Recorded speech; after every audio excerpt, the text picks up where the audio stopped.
अस्सलाम वालेकुम दोस्तों, जी लतीफ़ भाई बोली जी त हिन वक़्तु असीं मौजूदु आहियूं अवामी प्रेस क्लब में, जिते 14 अगस्त जे हवाले सां पुरवकार तक़रीब मुनक़द कई वई आहे। हिन वक़्तु असां सां गॾु आहिनि अवामी प्रेस क्लब जा सरपरस्त आला साईं अब्दुल्ला साहब जन। अचो त हिन सिलसिले में उन्हनि सां ॻाल्हि ॿोल था कयूं त छा उन्हनि जो छा चवणु आहे। अस्सलाम वालेकुम सर। वालेकुम साईं हेॾो सलाम। कुझु ॼाण छा चवणु चाहीं थो। माशा सभ खां पहिरियों तव्हांखे मुबारक हुजनि, ख़ैर ज़बरदस्त मुबारक प्रोग्राम तव्हांखे मुबारक हुजनि। खैर मुबारक। अॼु अवामी प्रेस क्लब ते जेको हीउ प्रोग्राम रखियो वियो आहे अवामी प्रेस क्लब जे दोस्तनि जे तरफ़ां, मां पहिरियां त शहरवासियुनि खे, पूरे मुल्क खे हिन 14 अगस्त जूं जश्न आज़ादी जी मुबारक ॾियणु चाहींदुसि। ऐं हीअ जेका 14 अगस्त जेको अॼु जो जेको ॾींहुं मल्हायो थो वञे, हिकु आज़ादी जो ॾींहुं आहे ऐं आज़ादी हिकु वॾी नेमत आहे, जंहिंखे अॼु असां सेलिब्रेट कयूं था पिया। ऐं मां वरी बि तव्हां दोस्तनि जो शुक्रगुज़ार आहियां जो हिते आया आहियो। तव्हांजी वॾी महिरबानी। अच्छा सर, हिकिड़ो सुवाल पुछणु चाहियां, छो त हिन माहौल में अगरि सवाल थियनि त मज़ो अञा डबल थी वेंदो आहे।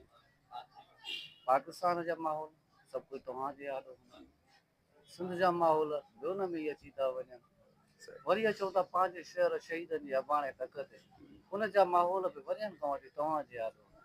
आज़ादीअ जो ॾियारो नज़दीक आहे, इन हवाले सां छा चवणु चाहींदो या उन्हनि नौजवाननि खे कहिड़ो पैगाम ॾींदो? हिन पुरमसरत मौक़े ते मां रते दिले शहरवासियुनि खे इहो ई पैगाम ॾियणु चाहींदुसि त आज़ादीअ जो क़दुरु कनि। त हीअ जेका आज़ादी जश्न आज़ादी अॼु मल्हाई थी वञे, असां एडवांस में अॼु अवामी प्रेस क्लब रतुदुर ते केक काटियो आहे। ऐं मां इहा ई ॻाल्हि वरी बि चवंदुसि त आज़ादीअ जो क़दुरु कनि, छो त आज़ादी हिकु वॾी नेमत आहे। ऐं आज़ादी जो क़दुरु उन्हनि खां पुछो जेकी महकूम क़ौमूं आहिनि। जहिड़े तरीक़े सां जीअं तव्हां ॾिसी सघो था त कश्मीर जी छा सूरत हाल आहे, उते केॾो ज़ुल्म ऐं बरबरेत आहे। ऐं असां हिन मौक़े ते उन्हनि खे बि उन्हनि जे अमल खे, जेके इंडिया जेको भारत उन कश्मीरनि सां जेको रवैयो अख़्तियार करे थी, उन्हनि खे कंडम कनि था। फ़लस्तीन ते बि ज़ुल्म बरबरेत आहे, बिल्कुलु उहे महकूम क़ौमूं सॾजनि थियूं पियूं। ऐं असां अॼु आज़ादीअ जे दिहाड़े ते असां कश्मीरी भाइयुनि खे बि, जेके बि हुतां जा जेके माण्हू आहिनि, उन्हनि सां बि हीअ शइ शेयर कयूं था। असां उन्हनि सां गॾु आहियूं कश्मीरियुनि सां हिन मौक़े ते, ऐं उन्हनि खे बि असां दुआ था कयूं त अलाह ताला उन्हनि खे बि आज़ादी नसीब कंदो। असां ख़ुशनसीब आहियूं जो असां हिकिड़े आज़ाद मुल्क में रहूं था। आज़ादी जी अहमियत उन्हनि खां पुछो जेके आज़ादी न आहे। कश्मीर वारनि खां पुछो त आज़ाद फिज़ा में रहणु घुमणु फिरणु उनजी छा माना आहे। चलो ठीकु आहे, कंहिं पॉलिसियुनि सां एतिराज़ थी थो सघे, कंहिं हुकुमरान सां एतिराज़ थी थो सघे, पर मुल्क सां सदाईं वफ़ा ऐं उनजी आज़ादीअ जो शुक्रानो करणु घुरिजे। न उनजे त पाकिस्तान जे ख़िलाफ़ु या मुल्क जे ख़िलाफ़ु ॻाल्हाइजे। मां जेके अॼुकल्ह असां ॾिसूं था ट्रेंड्स जेके नौजवाननि में अची विया आहिनि, ॿियनि में, इहे ॾाढा ॾुखोईंदड़ आहिनि। आज़ादी जी अहमियत ऐं आज़ादी छा हूंदी आहे असांखे त मिली वई आहे असांजे वॾनि वती, असांखे उनजी एतिरी अहमियत कोन्हे। इनखे भरपूर नमूने सां मल्हाइणु घुरिजे ऐं अञा वॾी लेवल ते मल्हाइणु घुरिजे। अच्छा सर, हिकिड़ो सुवाल ॿियो तव्हां खां पुछा कंदा आहियूं, हीअ जेके रते ते माशा हूअं त माज़ीअ में ॾिसंदा हुआसीं त ज़बरदस्त प्रोग्राम ऑर्गेनाइज़ वग़ैरह थींदा हुआ, उन बनस्बत हाणे तमामु घटिजी विया आहिनि। उन्हनि लाइ ख़ासि कहिड़ो पैगाम ॾियणु चाहींदो? इहो ई ॿुधमि त आज़ादी खे अहमियत आहे। आज़ादी हिकिड़ी नेमत आहे, हुनखे नेमत करे वठिजे। असांखे ख़बर न आहे न असांजे वॾड़नि कहिड़ियूं महिनतूं करे कीअं जेके जॾहिं जंहिं ग़ुलामी में गुज़ारियूं, उन्हनि खां कंहिंखां पुछा कयो त आज़ादी थींदी छा आहे। घर खां निकिरूं था, ॿाहिरि निकिरी घुमूं फिरूं था, असांजी मर्ज़ी आहे लाड़काणो वञूं, काॾे बि वञूं। तव्हां कॾहिं कंहिं ग़ुलाम क़ौम खां पुछी त ॾिसो आज़ादी छा आहे। फ़लस्तीनियुनि खां पुछी ॾिसो त रहणु कीअं थींदो आहे, न निमाज़ पढ़ी सघंदा, न पंहिंजी आज़ादु साह ई खणी सघनि था। सो गुलाम ई हूंदा आहिनि। आज़ादी जी अहमियत उन्हनि खां ई पुछी सघिजे थी, असांखे ईअं सम्झ में न ईंदी असां जाम माण्हुनि खे।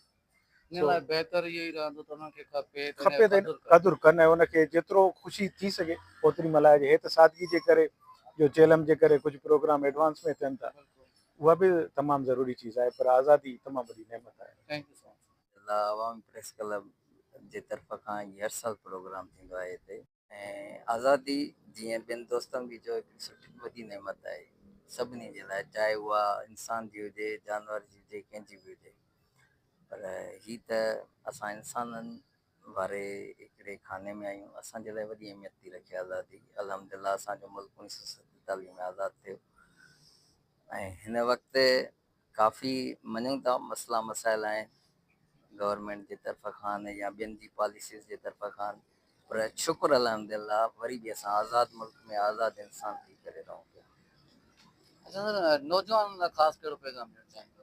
साईं हिन वक़्तु माशाल्लाह टेक्नोलॉजी जो दौरु आहे, उन खां अलावा अवेयरनेस हुजणु घुरिजे ऐं पढ़ाईअ जे तरफ़ जेसीं ताईं तव्हां पढ़ाई जे तरफ़ तवजो न ॾींदव, तइलीम जे तरफ़ तवजो न ॾींदव, असांजो नौजवान नस्ल अॻिते न वधी सघंदो। उन जे लाइ मां बिलख़ुसूस पंहिंजे शहर वासियुनि खे ऐं जेसीं ताईं की प्रोग्राम हली रहियो आहे, जेकी बि ॾिसी रहिया आहिनि, उन्हनि खे बि इहो पैगाम ॾींदुसि त महिरबानी करे पंहिंजे बचड़नि खे तइलीम जहिड़े ज़ेवर सां नवाज़ियो। Thank U.